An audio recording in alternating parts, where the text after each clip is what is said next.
Hey, everybody. Super excited for this conversation with one of the OGs in telecom and open source, and Anthony Minisale. How are you? I'm doing good. Thanks for having me. Well, thanks for being here. I followed your career and trajectory first at FreeSwitch, of course, ClueCon and SignalWire for many years. Uh, Maybe introduce yourself and a little bit about who is SignalWire these days, and we'll dive right in. Sure. So I'm Anthony. Sometime back in the Stone Ages, I started working on the internet. I got obsessed with it in the early to mid '90s, and I put a lot of effort into learning the ropes of the internet and building services and web servers and all that kind of stuff. And somewhere along the way, I got kind of stuck on a problem. I think during the dot-com bust, I was trying to translate my skills to building a call center before it was cool. This is like 2001. And I started looking around and got involved in some of the open source tools that were just starting to emerge for voice over IP.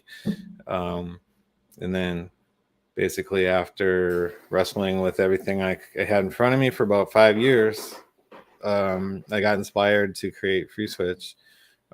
Because I was originally trying to prototype some interesting apps. I had this vision of like more and more stuff being on the internet instead of just on these physical hardware that was $1 million a year and kind of prohibitive for anyone to use.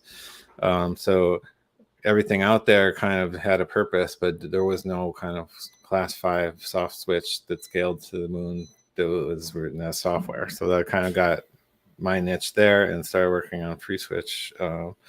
Just kind of a close encounters of the third kind sort of. If you build it, they will come mash up.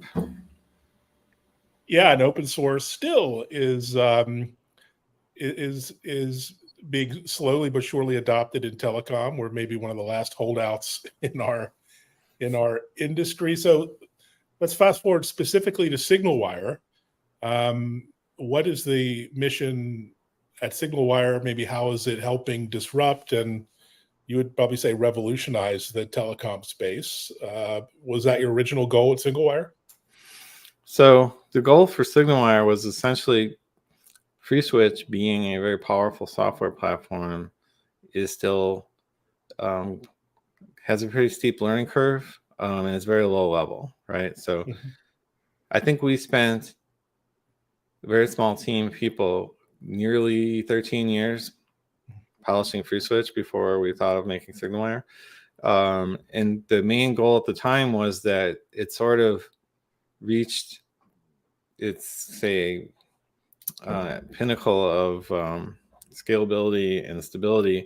And it's like, instead of just kind of polishing it further and further and further, like how can we take it to the next step? And really, like, the next step was the mainstream audience, right? Because the people that understand and can deploy open source stuff are amazing, and we love having them. That's why we started ClueCon, and next one's actually coming up in like 3 weeks, by the way.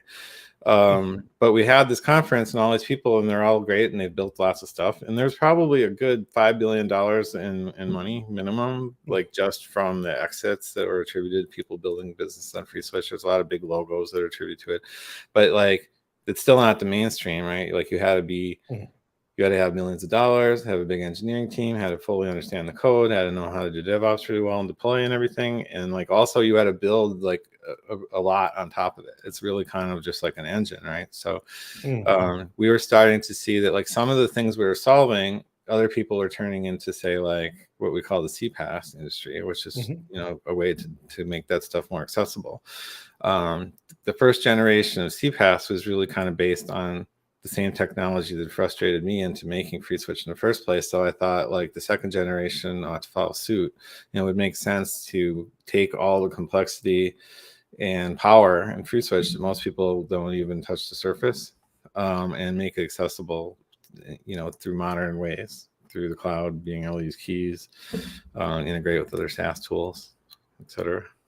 Fantastic. So SignalWire, it looks like you're taking, old school telecom practices, phone numbers and network interfaces. You're taking modern WebRTC, which has been, embedded as a success in everything, and combining video, audio, IP messaging, into a single unified suite of APIs.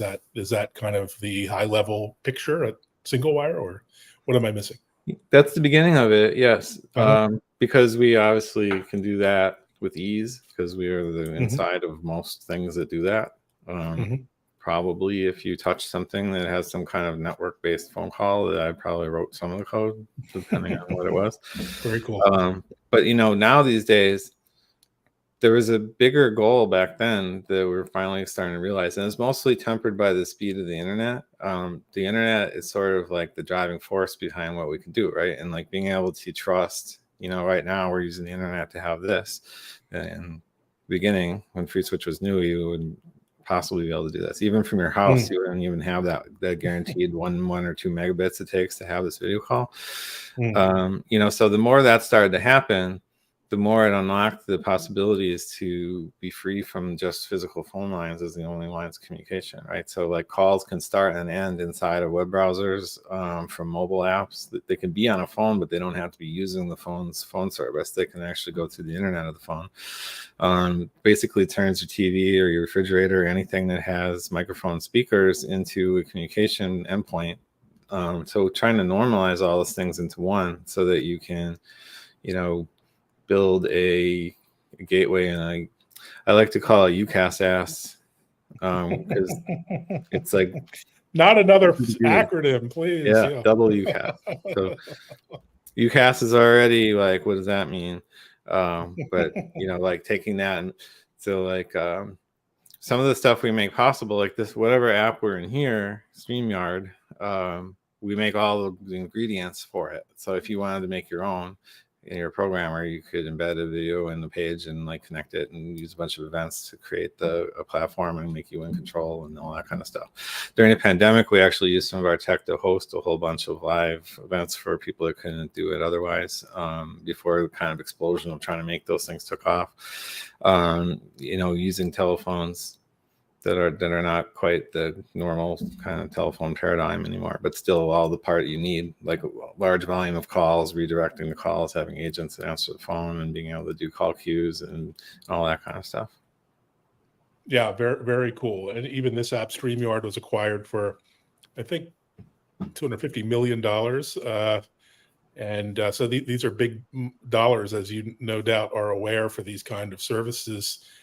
So at SignalWire, what is your go-to-market? Are you selling directly to enterprises, small businesses, or is it the builders, the developers out there as well?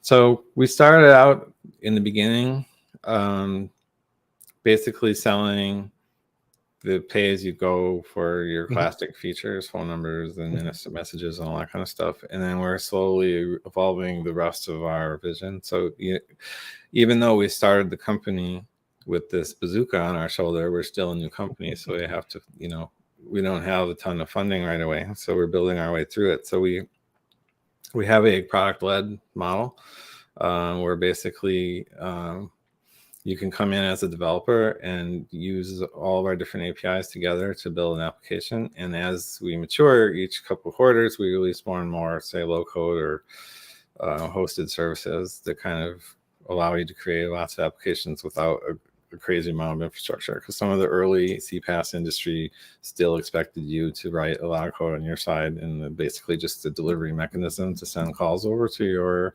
say, like third-party infrastructure or middleware. So everyone's going to need that still at some point if they have a complex use case, but there's a lot of them that don't need it. So as we mature up the pipe there, so we have developers that would probably use our low-level services, but we're starting to appeal to say like the SMB market with some of the low code stuff. And when it comes to enterprise, sometimes we still have very large customers that rely on like on-prem FreeSwitch installs that we support still.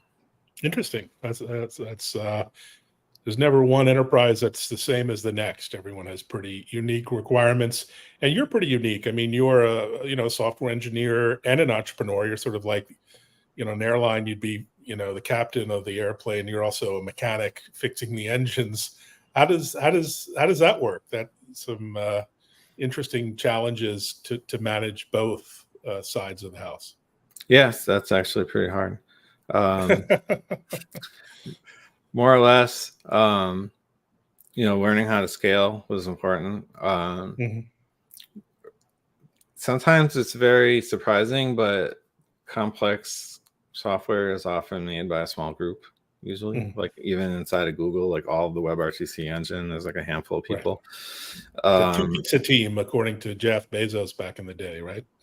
Yeah. So you have this like, that paradigm, because the small group can work really fast. Then the bigger you get, the slower it goes, because you have to disseminate your ideas and vision and culture down to others. I'll find that like in general, I have a really good team of free switch engineers who grew up using it. People that were just getting started when I was making it in the early years are now like seasoned developers. So my VP of engineering comes from the background of using it in the growing days of free switch. And it really kind of, I try and help when I can, because I feel like I just want to unblock people if there's something I can just do in like one day or tell them the answer. And I do have my own like pet projects I still code on. Luckily for me, I'm not the best developer in the world, but I am pretty fast. So I have, my main skill is rapid development, which I used to pour 18 hours a day into. When my main role was make free switch all day long, look at the bug reports, fix all the bugs. I don't get to do that as much anymore because I have a lot of other responsibilities, but at least the good news is if I have like a day or two to devote to something, I can go get a lot done because I am pretty fast. So that's just like a side effect of doing it for 20 years. Yeah, no, I'm sure many developers would relate.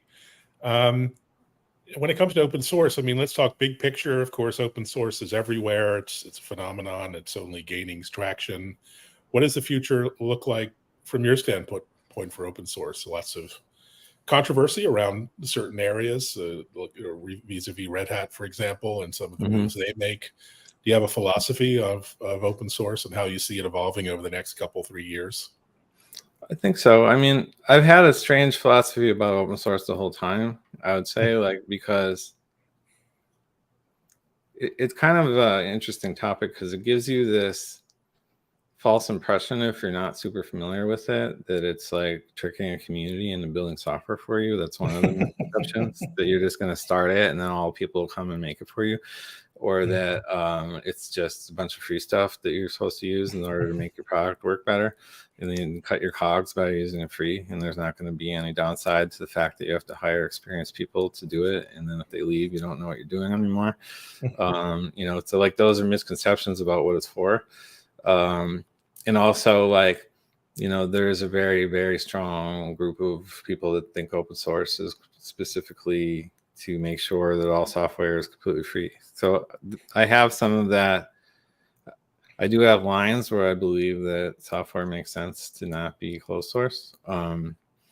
What I chose to do is it's a little backwards, right? Because say if you take your typical like GPL person who's very, very strict on it, they want you to use only GPL stuff, add to the GPL stuff.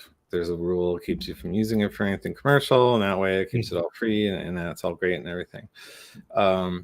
But in a way, ironically, that's also a restriction because businesses are afraid to touch that with a 10-foot pole because they're going to get in trouble or like stuck. I won't be able to do something they want to do in the future. So at the time when we started building it, open source things, we thought, let's use the MPL. At the time, that's what Firefox was using. It seemed logical. Like every file kind of has its own copyright. The people that wrote that file, add to their names at the top. There's no business use restriction or any of that kind of stuff. But it's still like you're supposed to share the stuff with the author. So it's got like the spirit of open source, but there's not some kind of handcuffs to keep you from building anything out of it. Because we thought like if no one can build anything out of it, it's harder for them to use it. And some of the stuff people tried to build stuff online using a bunch of GPL stuff and they found a loophole. Like, well, we're making a web service that gets in between, and then so they had to start making more licenses to follow the socket to the client and all that kind of stuff. It gets out of hand. It's mostly to me about, I wanted to make the software anyway. I made it in the open, and then everybody that used it was contributing to my feedback loop early on so that I could grow fast from finding what's wrong with it. I had great people in different places in the world that had opportunities to deploy it, where it was like the CTO at the time of Bandwidth or some one of those companies like that, like put it in production on some dialer traffic, just to watch all this crash in like a half hour because it was brand new and it hadn't found all the race conditions and the threading and all the stuff. And it was like amazing feedback. Like I got all these users that are using it and tell us bugs. We had requests and features. It gave us a vision into what everyone wanted in the world. So to me, it's like, it's more about like sharing what you're doing with everyone so that they can or cannot choose to help. Because I've always said that it's hard. If you think starting a business and getting people to buy your product is hard, like starting an open source project and getting them to use it completely for free is equally hard. It's not like just because it's free, everyone's going to use it. Because if it doesn't work or do what people want, it's all the same reasons. Like people kick the tires on the free stuff as much as they do on things they pay for. So that's kind of it's a great point. I really like the approach. So I'd ask you how your summer's going, but 3 weeks until ClueCon, I kind of know the answer. Tell us, tell the viewers how they can participate. Is it in person, virtual, both, and kind of what's the agenda? What can they expect? Yeah, I think we're on like 18th or 19th ClueCon. I'm losing count. The first one is 2005. So wow. We had to do one virtual one because of the pandemic.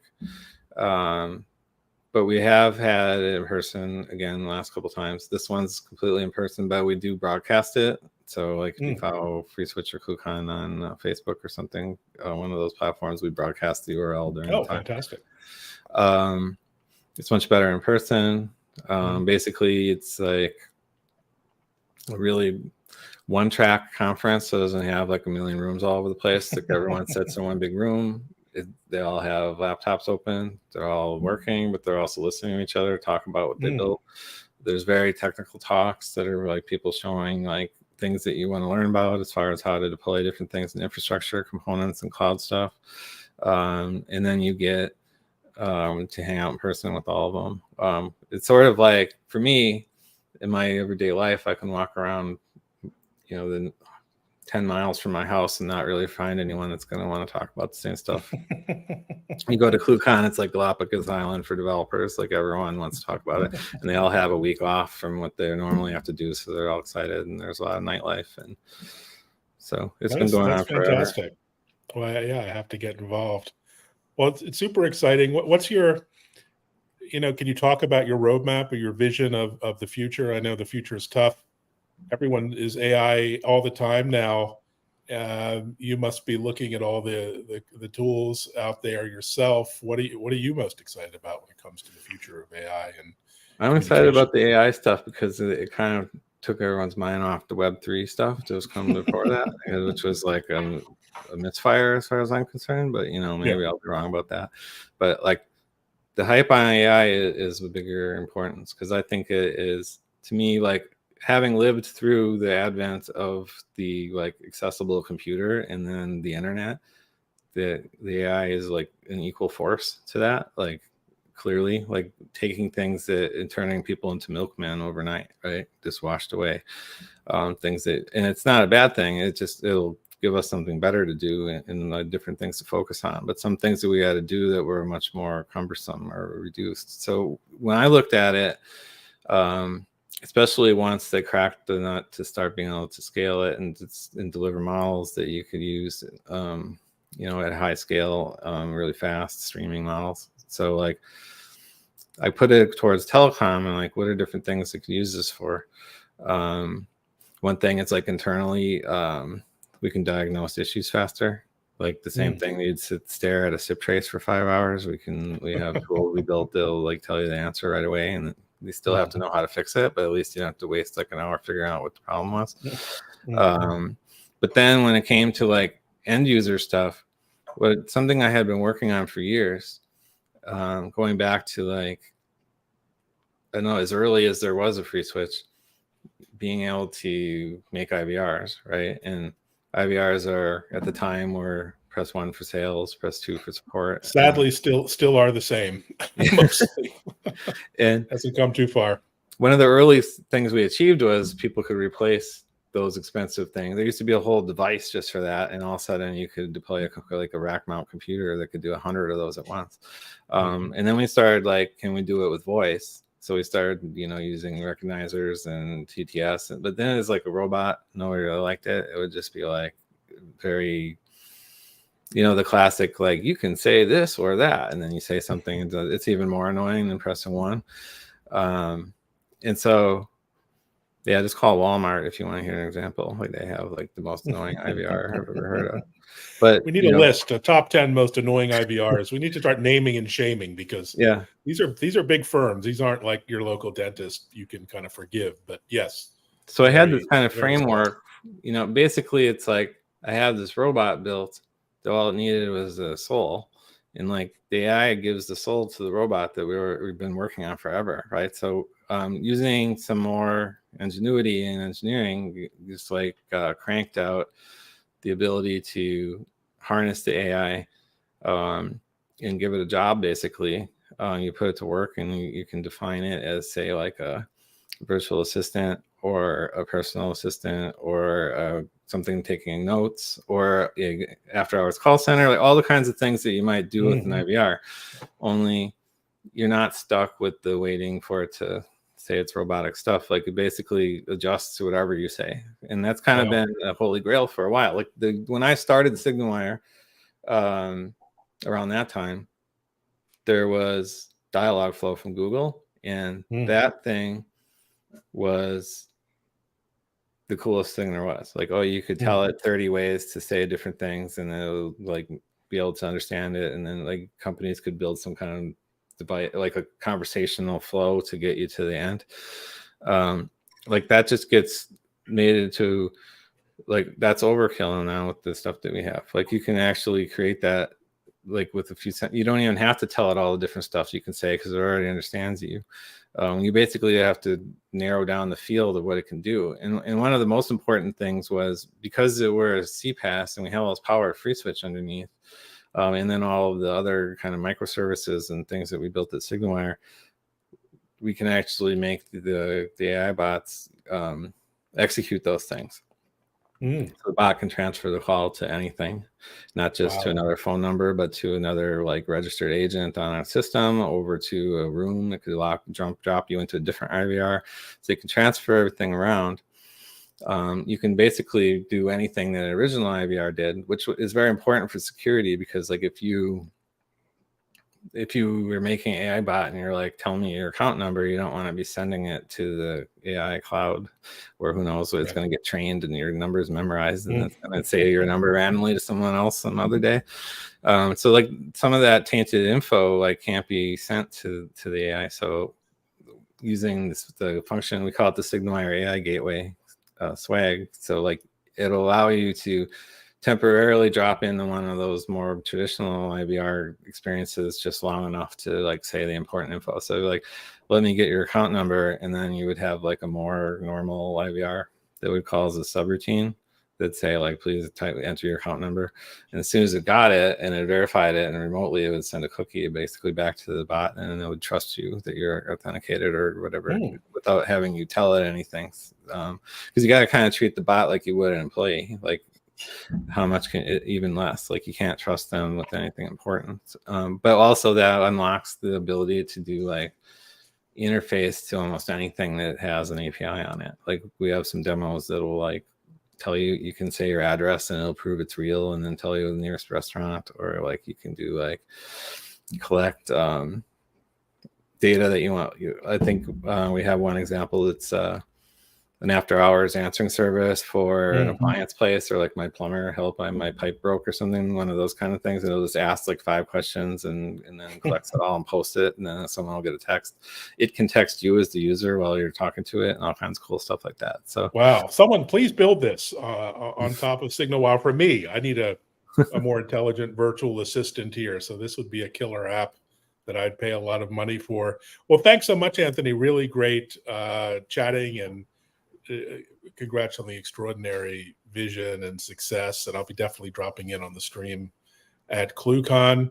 And yeah, enjoy the rest of your summer up in Wisconsin. Beautiful summers. So Yeah, it is. Sure we'll catch up at some point on social media. Thanks for being here. Yeah, thanks for having me. And thanks, everyone. Thanks for viewing. Feel free to reach out on DM, Twitter, X, I guess we call it now, LinkedIn, etc. if you have any questions. Take care.